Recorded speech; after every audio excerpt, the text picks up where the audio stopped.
Hello, everyone. One of the big challenges that organizations have today is finding the appropriate content that they can use in their digital and social media posts. Not every organization has the resources, the time, or the assets to be able to go out and gather their own images, although that is the preferred mechanism that organizations do, and they should really work on creating a digital repository that their employees or that other individuals within the organization are able to utilize to upload images that might be able to be used by the organization later. However, there are a lot of resources available on the internet, but there is some misunderstandings by some individuals as to what they are able to legally use in their promotion, their marketing, their materials, or even in a presentation that they might be doing. So what we want to do with this presentation is to just really take a look at how you go about finding images that are copyright and royalty free that you're able to use within your digital and social media space.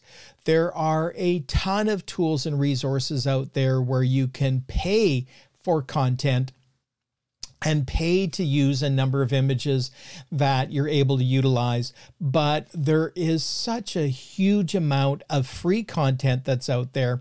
I would always recommend that you go down that pathway first to see what there is available. And if something is not there that's going to be able to sort of help you get squared away and sorted out, then you can look at what content do you need to purchase in order to supplement those key elements.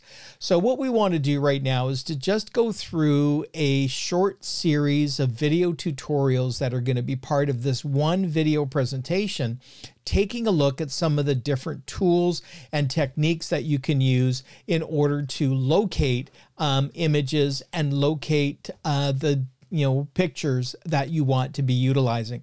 We'll also close off by taking a look at some tools that are going to help you be able to customize those images and format them in such a way that's going to be appropriate for the work that you're doing. So what we want to do right now is to, first of all, take a look at some of the tools that we can use when we're taking a look at just doing a regular Google search for our images.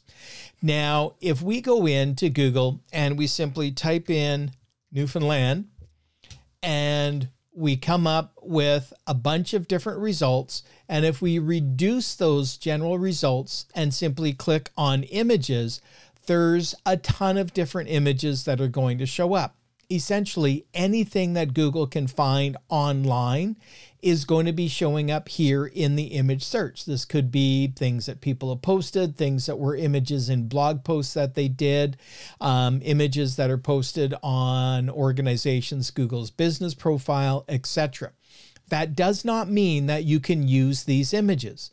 These images may and are likely copyright. In order to use Google search to find the images that are copyright and royalty free, what we need to do is to go over here to the navigation bars on the right where the option says Tools. When you click on that Tools option, it brings up a number of additional search things that you can filter down with. You can search for ones that are of at least a particular size, ones that have a predominant color scheme in if you're trying to find something that matches your image, the type of image that it is, when it was posted. But the one that's most important to us and the one that's pertinent to our presentation today is taking a look at usage rights.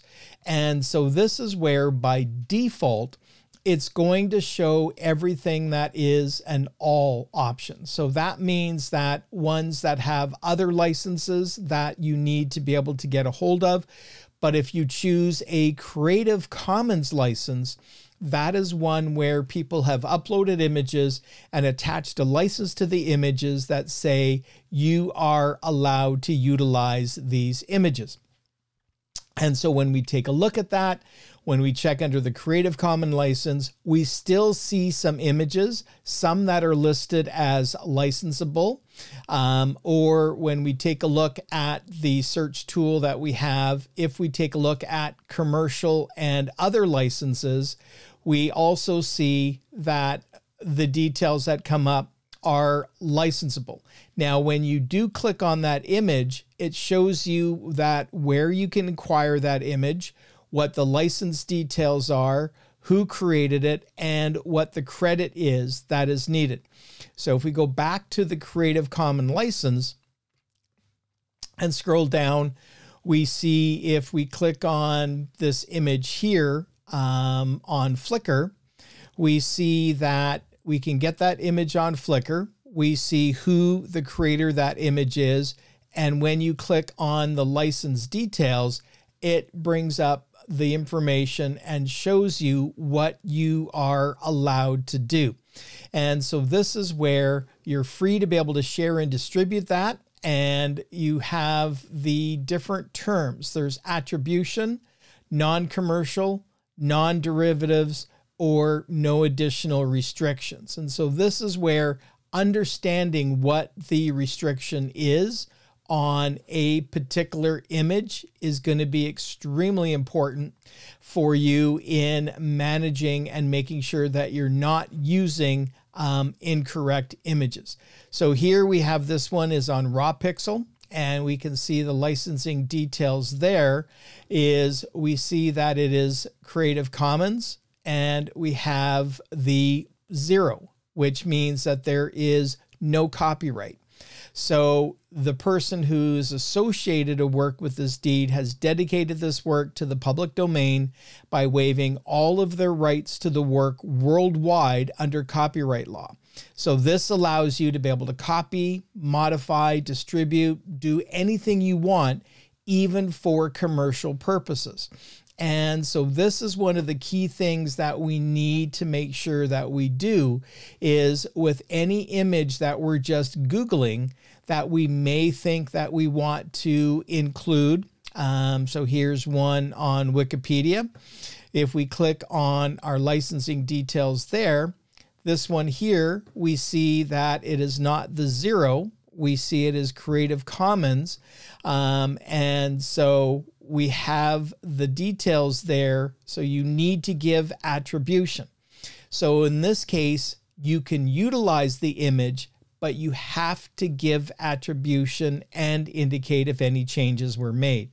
So making sure that you're double checking any images that you're using is going to be absolutely key to make sure that you are not using images that are protected by copyright or have some restrictions on them. Knowing what you're using and protecting individuals' rights will also lead to protecting of your rights for your images as you go. So we're going to take a bit of a break for you to explore that a little bit more. And then when we come back, we're going to take a look at another presentation.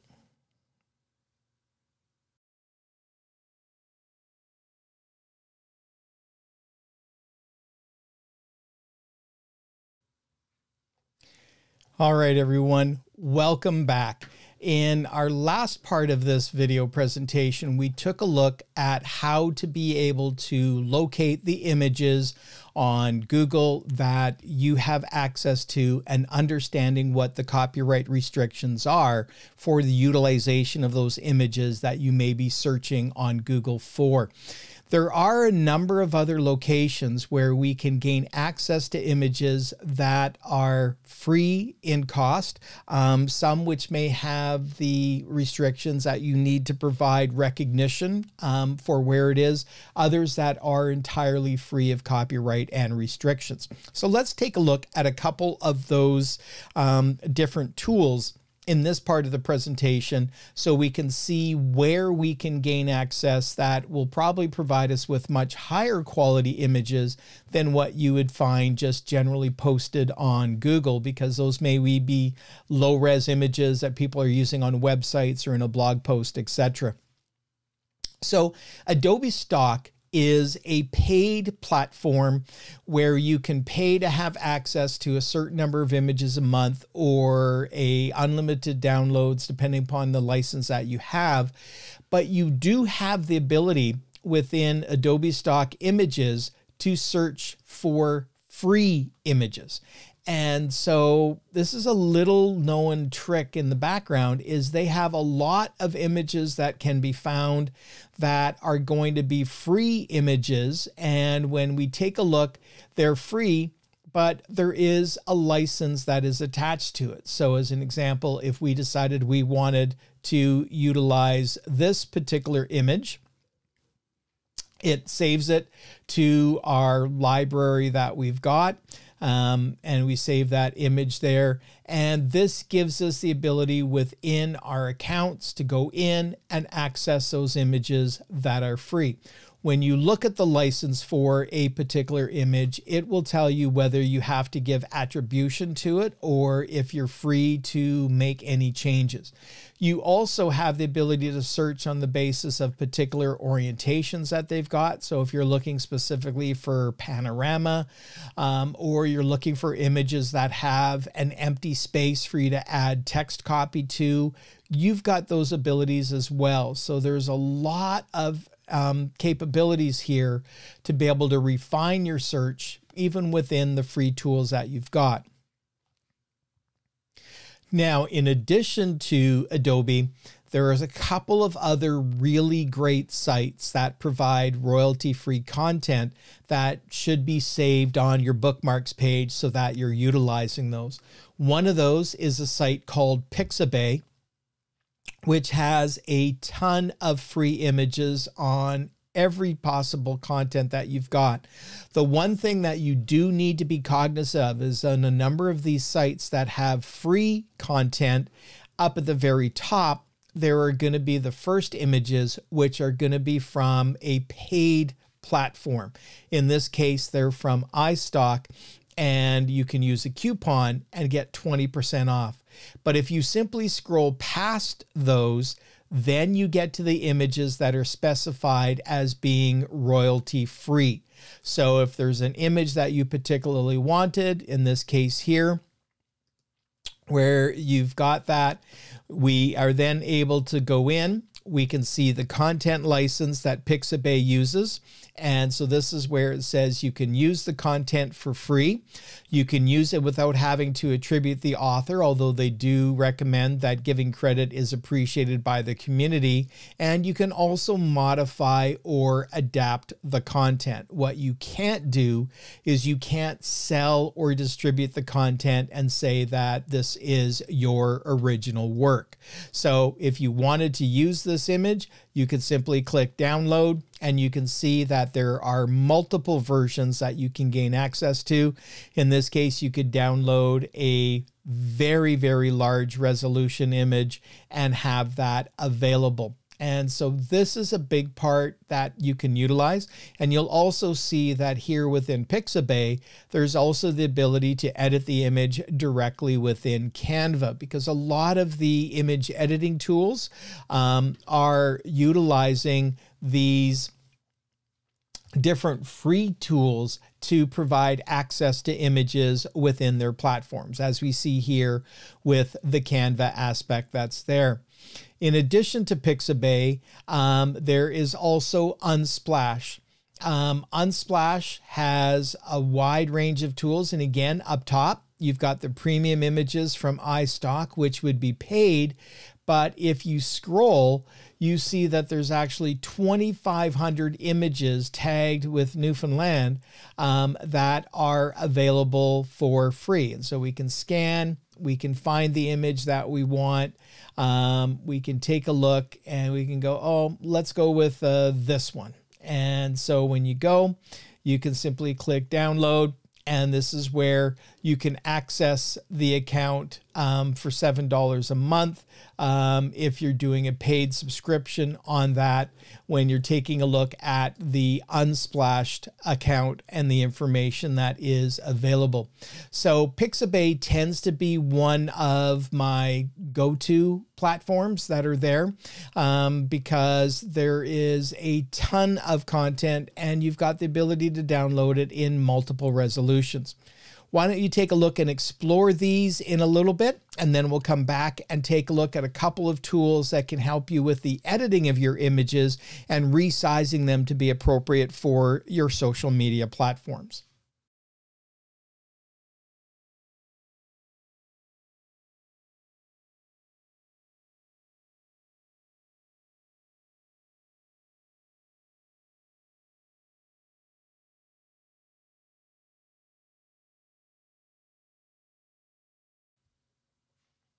All right, welcome back, everyone. Well, I hope you had a good opportunity to explore where to access some of the free content on digital and social media images. Now, there's two tools that I want to just provide a brief introduction for you today, but going in and exploring these in detail is definitely where you'll get the hang of these. One of the first of these is called Pablo by Buffer. So if you just Google Pablo by Buffer, or you go to pablo.buffer.com, don't just Google Pablo, because you get way more information about Pablo Escobar than you'll ever want to know. And the other one is Sprout Social Landscape. And so Pablo by Buffer is nice because they integrate in their searches. You can search under a particular topic and they will give you images, and it shows you from Unsplash. And if you keep scrolling, you'll see the images from Pixabay. So we can see that image that we had just looked at. But where this really changes is we have the ability to reposition the way that image looks. We can position it as a vertical image. We can set it up as a square image or a horizontal image, depending upon what we plan on using it for. Let's just make this one square. You can choose what level of contrast or blur or grayscale that you want to have on it. So let's go and leave this at none, or let's go with a light contrast with where we have that set up. And you can change whether you want to have text as a header text, body text, or a caption on where it's going to be positioned. Or you can even include all three. Now, one of the things that we always see, these inspirational quotes that are coming up, sometimes you may not feel so inspirational to be able to do that. Well, Pablo by Buffer helps with that.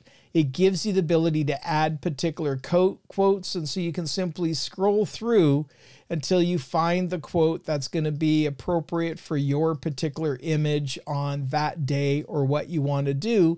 Plus, you can add your logo or your graphic, and then you can simply download that image.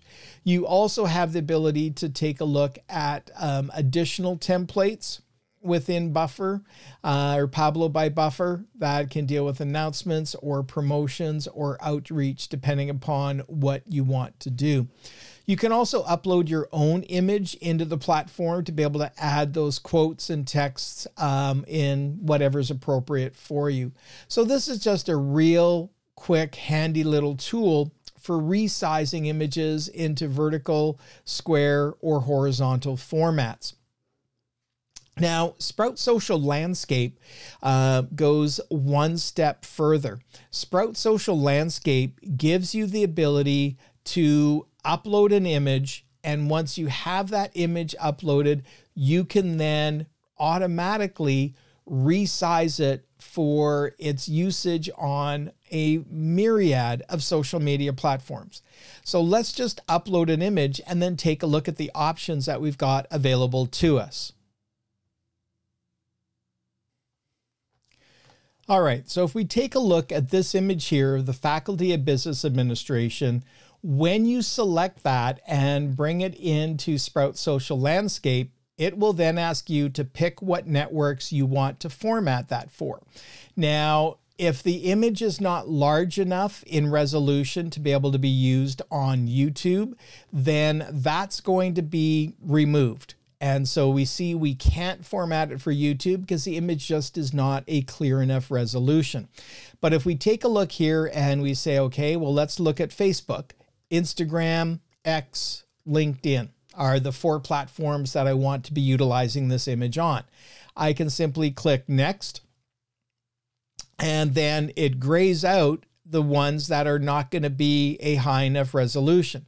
But if the image was a higher resolution, you could see that it would give us a profile image, cover, shared image timeline, an event image, a group cover photo, Facebook stories, all with the correct pixel counts that we would need for that particular image. So we simply choose what we want, click next.